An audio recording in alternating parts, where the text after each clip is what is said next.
Hey everyone, this is Michael again, and welcome to the Smackdown review. Smackdown tonight was from the FedEx Forum in Memphis, Tennessee, and the show just ended. And Smackdown tonight, what a boring show this was. Smackdown, it was so terrible tonight. If you missed the show, you missed absolutely nothing. To me, Smackdown, was a bad show, but Dynamite, AEW Dynamite, is worse than SmackDown.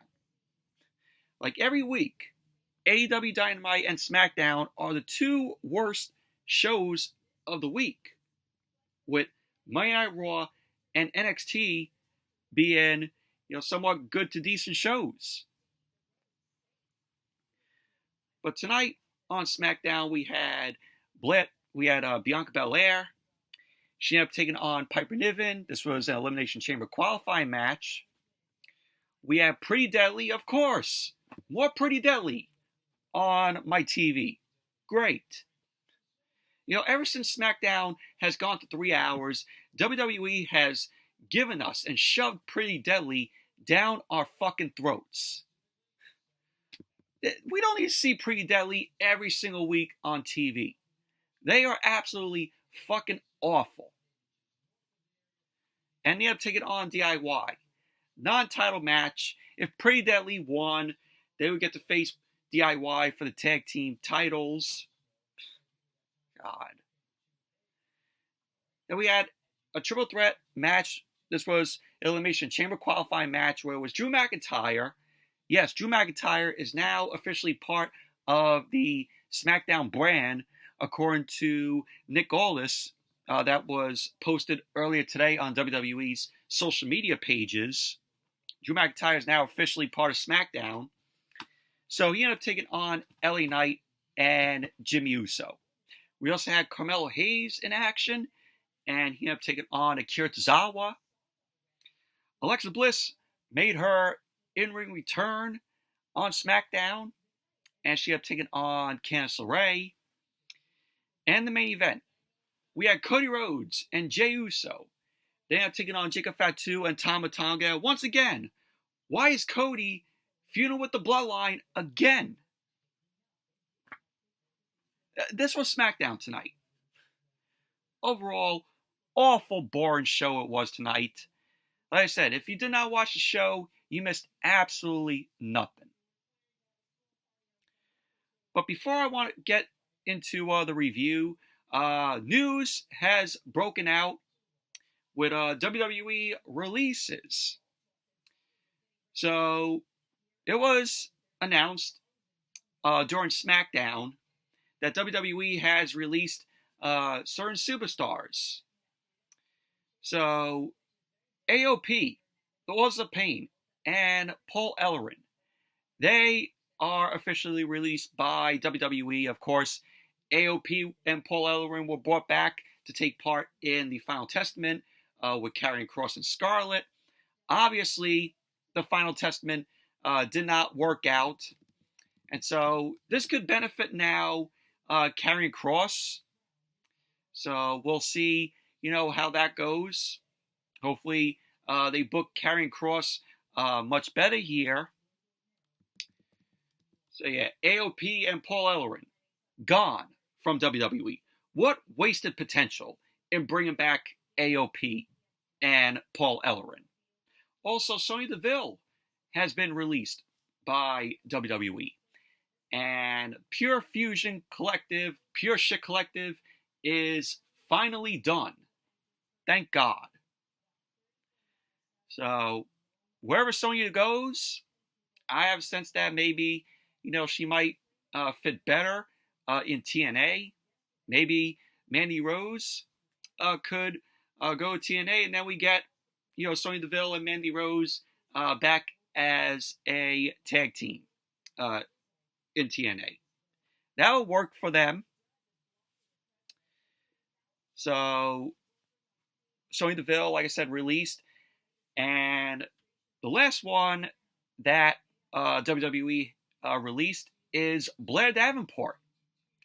And Blair Davenport, I liked what she did in NXT. When they brought her up to the main roster, she was never even given a chance, an opportunity on the main roster. So wherever Blair Davenport goes, she'll be fine.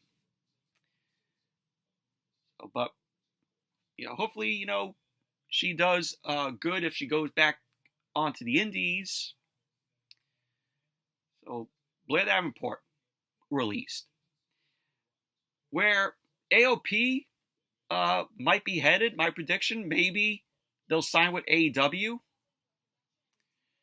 So I have a sense that maybe AOP will go to AEW. We'll see.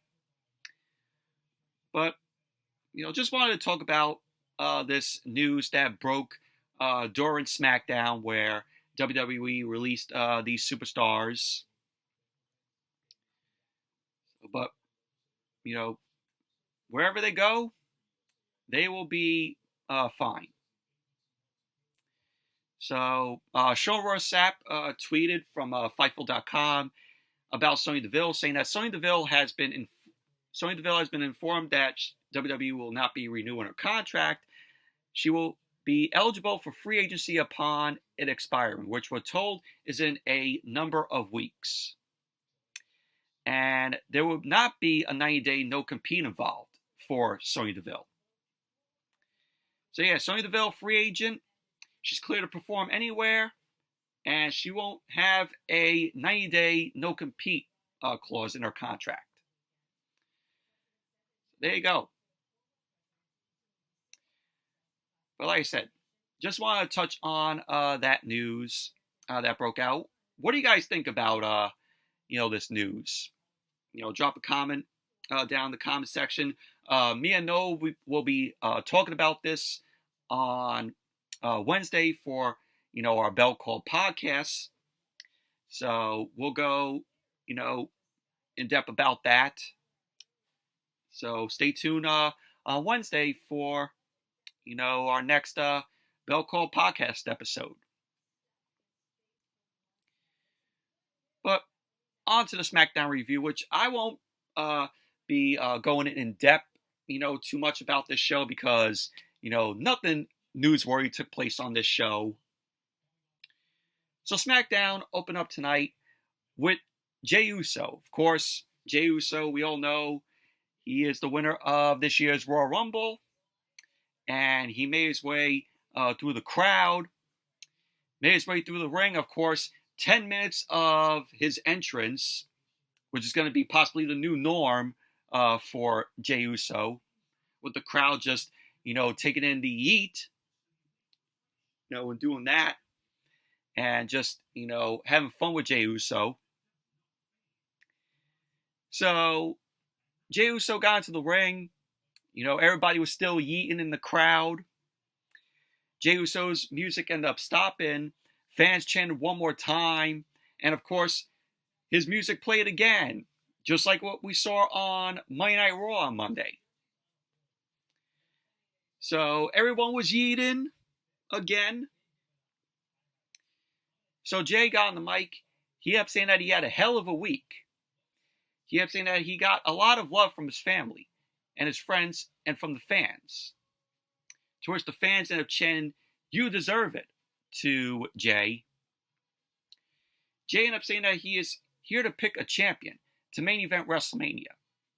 He ended up saying that on Monday, he had the ring general, Gunther, and it's only right for him to be here tonight on SmackDown and stand face to face with the undisputed WWE champion, Cody Rhodes.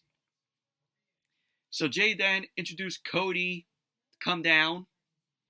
Of course, Out King Cody Rhodes got a big pop from the crowd there in Memphis, which they only popped. The Memphis crowd only popped for Jey Uso, Cody Rhodes, and they booed Charlotte Flair later on the night. So that's the only time that the crowd woke up during the show. This crowd there in Memphis was awful tonight. So Cody Rhodes came out to a pop from the crowd. Everybody got in there. Whoas! So Cody and Jey end up hugging in the ring. Cody got on the mic. he ended up saying that he thinks he knows what Jay wants to talk about. So Jay ended up telling Cody he knows why he is here, and he has two choices to make. He ended up saying that he could stand across from Cody at WrestleMania, and that will mean a lot to him. Or he could stand next to him with Cody still the undisputed WWE champion, and himself the new World Heavyweight champion. So Cody ended up telling Jay it's a choice to make, and he spoke to his doctor this week. Cody ended up saying that his doctor told him that he has fluid in his elbow that needs to be drained, and a few other stuff too. Cody ended up saying that his doctor is a nice guy, but he isn't WWE champion. Cody then told Jay that his heart is full, and he is proud of Jay on winning the Royal Rumble. Cody ended up telling Jay that it is his choice, but that WrestleMania sign, he had his choice taken away from him last year. But this year, he makes his. So we had Cody ended up saying that it was a big year for them. They won tag team gold together this year. Cody ended up telling Jay that in order for his title reign to be complete, he has to go to WrestleMania and win. So that led to both Cody and Jay end up shaking hands, and Jacob Fatu ended up coming out. Jacob Fatu came out along with Tonga. So Tonga ended up shushing everyone. Of course, we heard the yeah from Tonga. So we had Jacob Fatu end up telling Cody that last year Cody took that title from his family. But as of now, his family needs that title back. Jacob Fatu ended up saying that takes him to Jay. He ended up telling Jay that if there was anyone to bring back that title to the family, it sure as hell would not be him, would not be Jay. So Tonga ended up coming up to Jay. Jay super kicked Tonga, but Jacob Fatu ended up knocking Jay down. Fatu ended up running into an elbow from Cody, and we had Jacob Fatu end up taking Cody down the corner.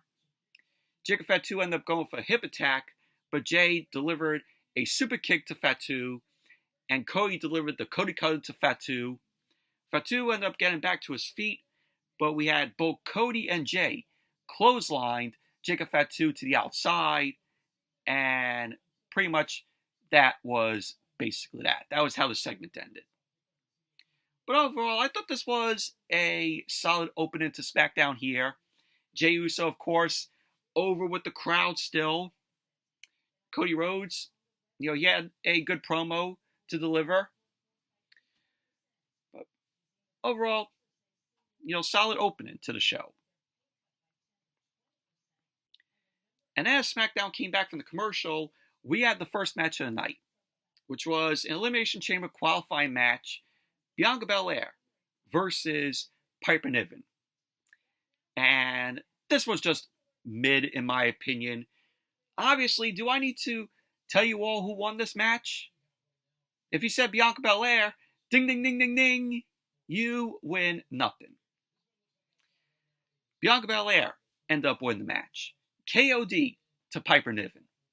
So there you go. Bianca Belair is moving on to the Chamber. Moving on.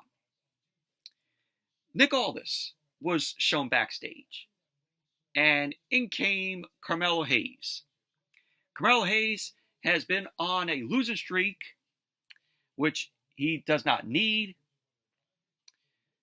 So Nick Aldis ended up telling Carmelo Hayes that Adam Pearce had a request for Carmelo Hayes to face a superstar from Monday Night Raw. Carmelo Hayes ended up telling Nick Aldis, oh, that won't happen.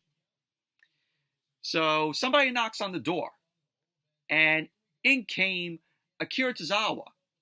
And Nick Aldis ended up telling Carmelo Hayes that Carmelo Hayes ended up attacking Tozawa at the Royal Rumble and could have cost him a match at WrestleMania.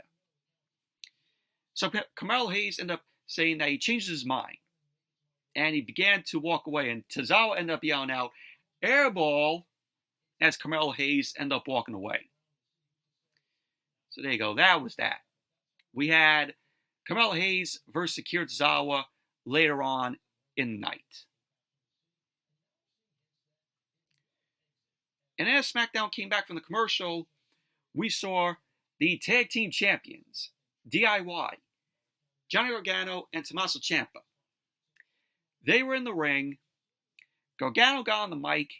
He ended up saying that they beat the Motor City Machine Guns twice at the Royal Rumble. And he ended up officially saying that him and Ciampa are the best tag team in the world. Ciampa then ended up going to say that the chances of the Motor City Machine Guns ever holding the titles again are dead. And it's hard because they have nothing but respect for them. Ciampa then went on to say that 11 years ago, the Motor City Machine Guns were their favorite tag team. So Ciampa ended up asking everyone to stand up. And, Ciampa and Gargano looked like they were going to have a, like a memorial for the Motor City Machine Guns that, they won't get a shot at the tag team titles again. So, Pretty Deadly ended up coming out. Another week of Elton Prince and Kit Wilson on my TV. So ever since SmackDown went 3 hours, we have seen Pretty Deadly on the show every single fucking week. Stop with this. What does WWE and Triple H see in Pretty Deadly? They are absolutely awful. When they come out, crickets are heard from the crowd. God. So Pretty Deadly ended up telling DIY that they wanted to come out and remind DIY how many times they helped them retain their titles. So DIY ended up telling them this is a time to have a moment of silence, or a minute of silence, for the Motor City Machine Guns.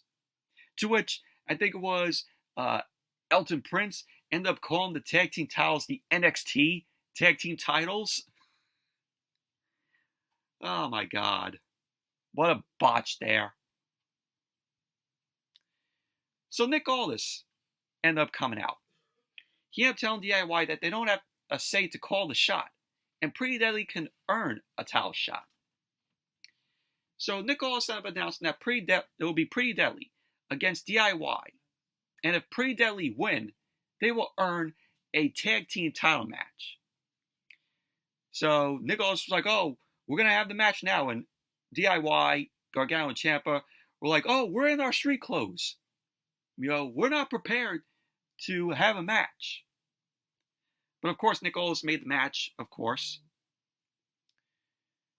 So then, as SmackDown came back from the commercial, we had DIY versus Pretty Deadly, which this was a fucking useless match. Elton Prince rolled Ciampa up. Elton Prince used the ropes for leverage to get the cover. And there you go. Pretty Deadly end up winning the match. So they will have a shot at the tag team titles. God help us all. Absolutely fucking awful. Awful, awful. And then we saw Andrade. Andrade was with The Miz backstage. The Miz ended up telling Andrade that he was impressed with him last week, and he can learn from him. Yeah, Andrade could learn from The Miz? Really?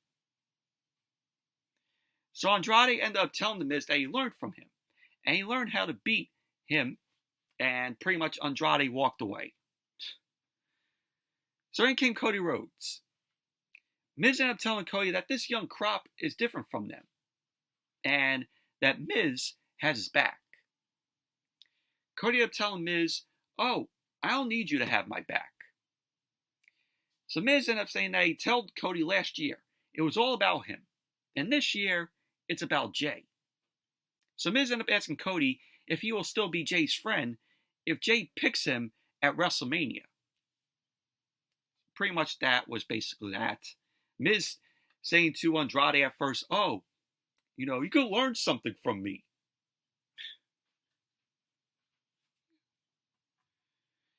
And then, as SmackDown came back from the commercial, we saw Drew McIntyre.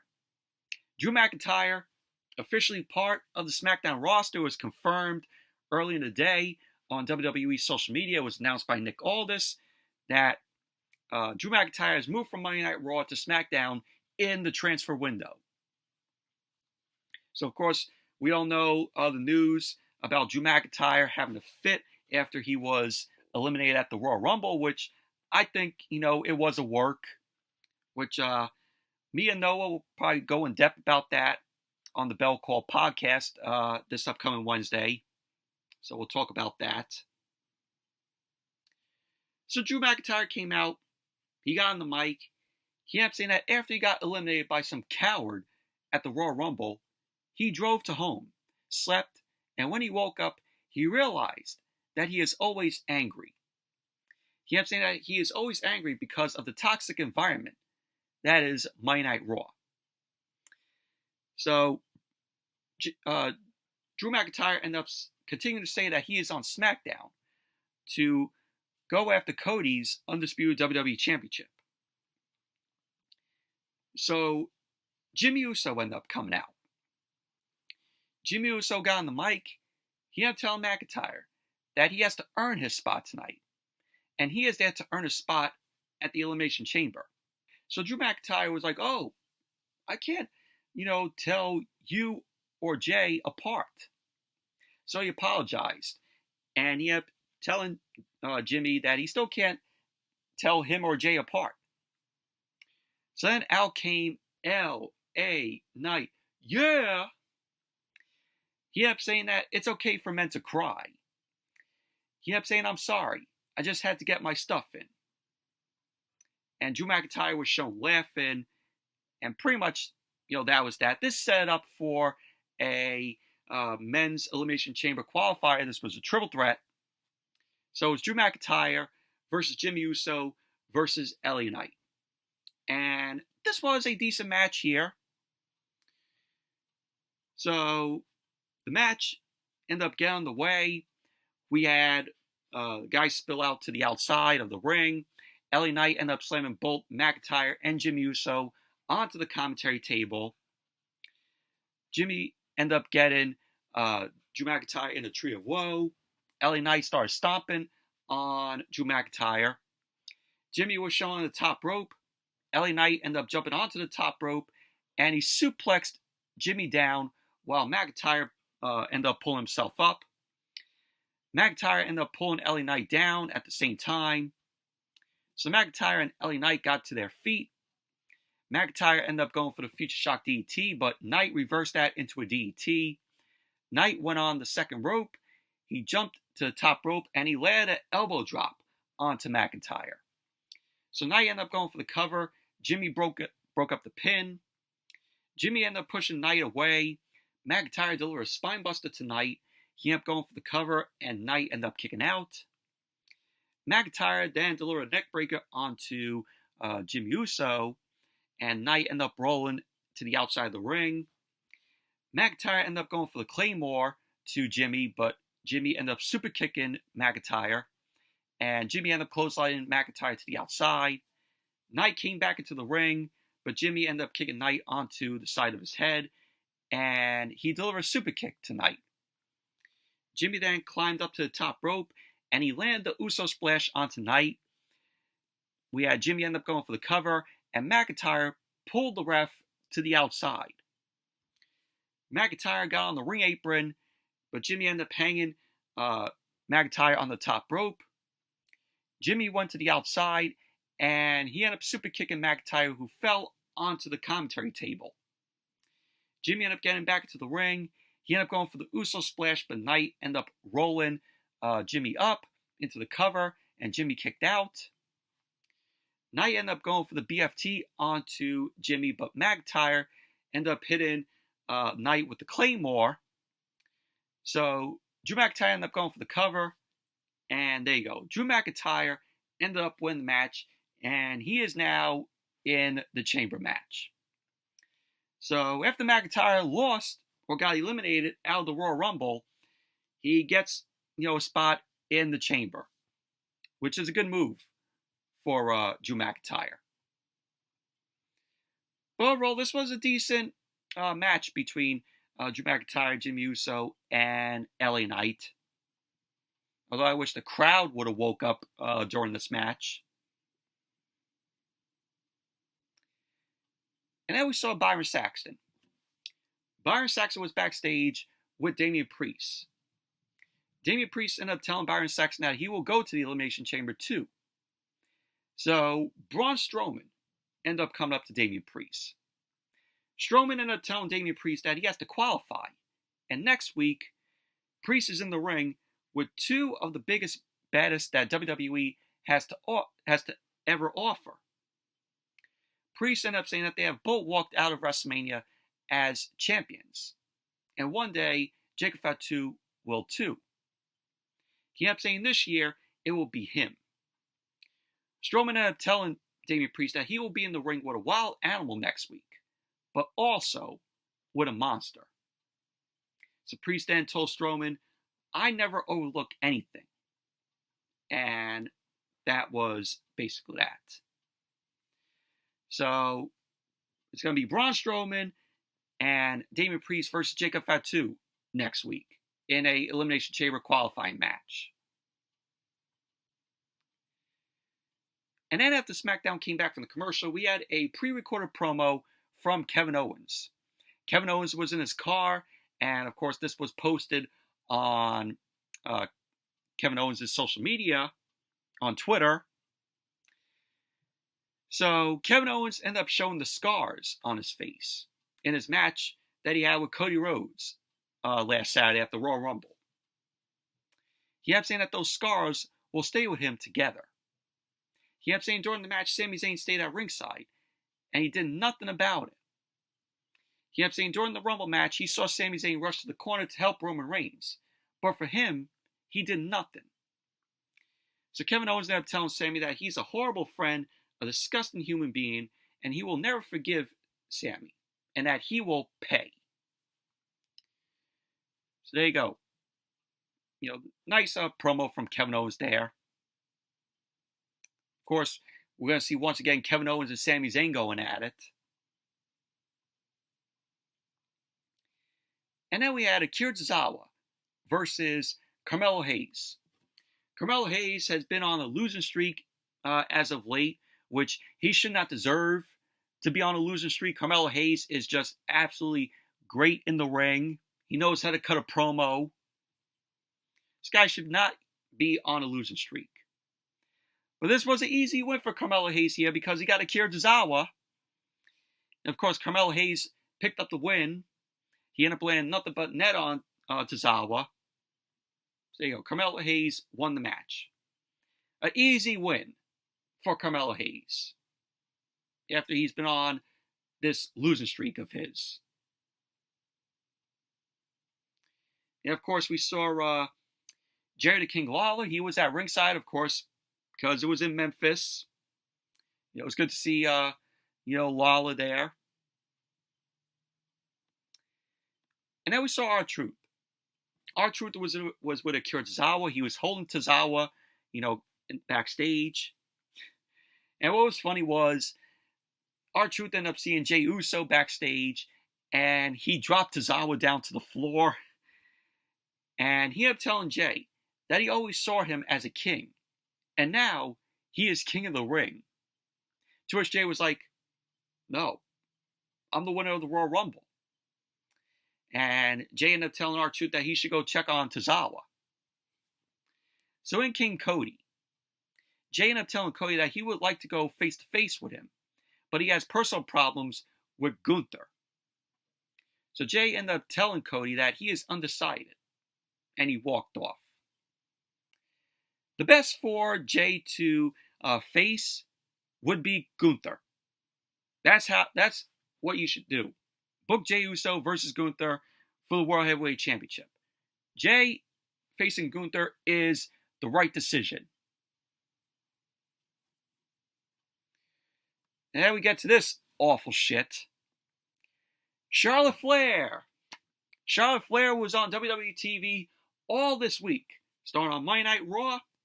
And then NXT, we had to suffer with her making an appearance. And tonight on SmackDown. Oh, God. And she got into the ring. Of course, before she got into the ring, Pyro ended up going off for her. God, they give this woman everything. Like I said, WWE, they do it for Charlotte Flair. They do it. So she got into the ring. She kept asking the crowd if they like her or if they hate her. To which majority of the fans booed her. So Charlotte was like, oh, when they boo me, I hear money. Yeah, she said it in that tone. God, her ego is so out of control. So Charlotte ended up telling the crowd that they can't make up their minds, and she lives rent-free in their minds.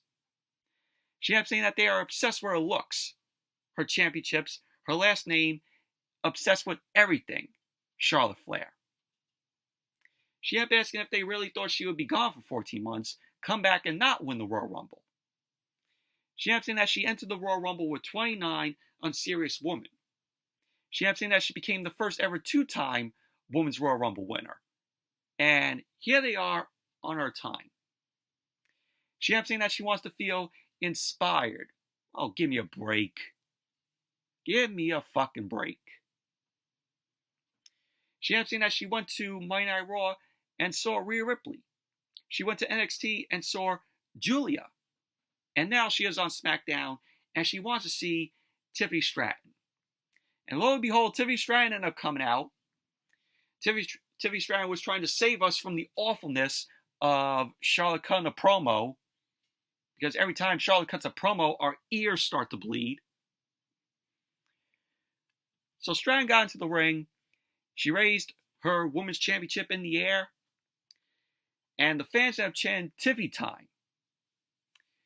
So Stratton ended up congratulating Charlotte and welcomed her back. She ended up saying that nobody is a bigger Charlotte Flair fan than herself. She ended up saying that she thought that WWE would not survive without her. She ended up saying that she got injured and everyone cared for a day. And then she came along. Stratton came along. Stratton ended up saying that ticket sales went up and WWE is hotter than it has ever been. And that she is at the top of that. So Charlotte was like to Stratton, oh, did you say something? Charlotte ended up telling Stratton that she speaks when she tells her she can speak. And she ended up telling Stratton to get in line. So Stratton ended up saying that she has been in line. And she has always been compared to Charlotte. Stratton ended up telling Charlotte to pick her. And when she beats her at WrestleMania, she will no longer be the next Charlotte Flair. She will be the one and only Tiffy Stratton. And this is where WWE is going to go. It's going to be Charlotte Flair versus Tiffy Stratton at WrestleMania for the Women's Championship. And hopefully, it'll be a passing of the torch to Tiffy Stratton from Charlotte Flair. If Charlotte Flair wins the championship from Tiffy Stratton, it will be fucking awful. So Charlotte ended up telling Stratton when she was in the ring with Rhea, she saw a kid. But standing in the ring with her, she sees a child who is begging her to make her a star at WrestleMania.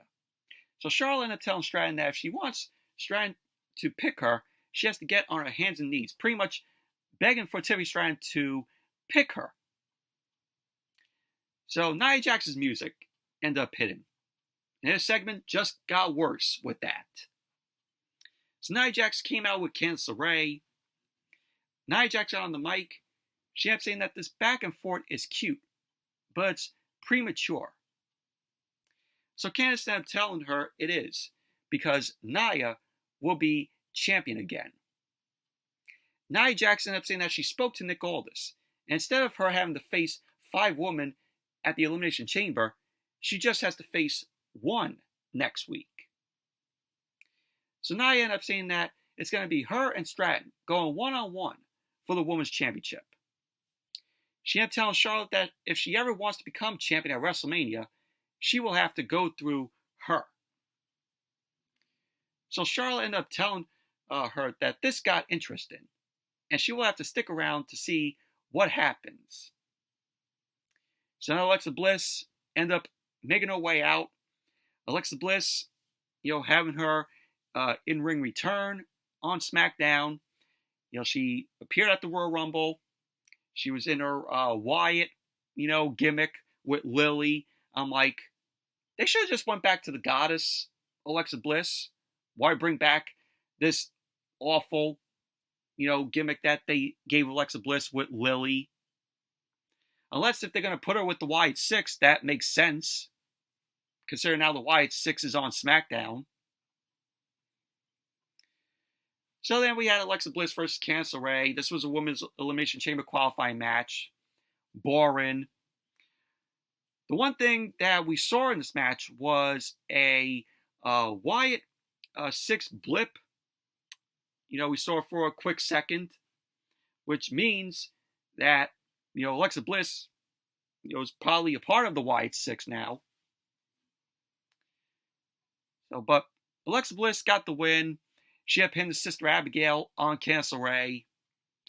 So you go. Alexa Bliss wins the match, and she is now qualified for the Chamber.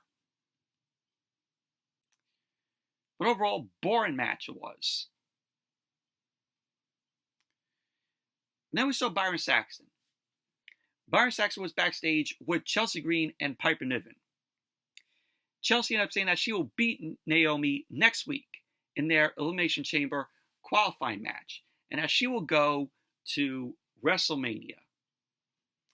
So then we had Zelina Vega come by, and she's like, maybe I should be the one to get a shot at the title. So pretty much that was that. Main event: Cody Rhodes and Jey Uso versus Jacob Fatu and Tama Tonga. And do I need to go over who won this match? If you said Cody Rhodes and Jey Uso, ding, ding, ding, ding, ding, once again, you win nothing. Why is Cody Rhodes feuding once again with the Bloodline? Why? But yeah, Cody Rhodes and Jey Uso ended up winning the match. But overall, the match itself, it was solid, in my opinion. Post-match, we had Solo Sikoa end up coming in. He was dressed in a black hoodie, and he delivered a Samoan Spike to Cody, and that was how SmackDown went off the air. Overall, boring SmackDown this was tonight. Awful. Like I said, if you did not watch the show, you missed absolutely nothing. Nothing newsworthy came out of the show tonight. SmackDown needs to go back to 2 hours because these 3 hours are insufferable. Absolutely insufferable. But anyway, that's it for my review of tonight's SmackDown. Thank you all for watching. Hope you all enjoyed this review. Definitely give the video a thumbs up, comment, subscribe. Be sure to check out my previous video that I uploaded earlier today of my movie review of Love Hurts. So go check that out. And until next video, I'll see you all later.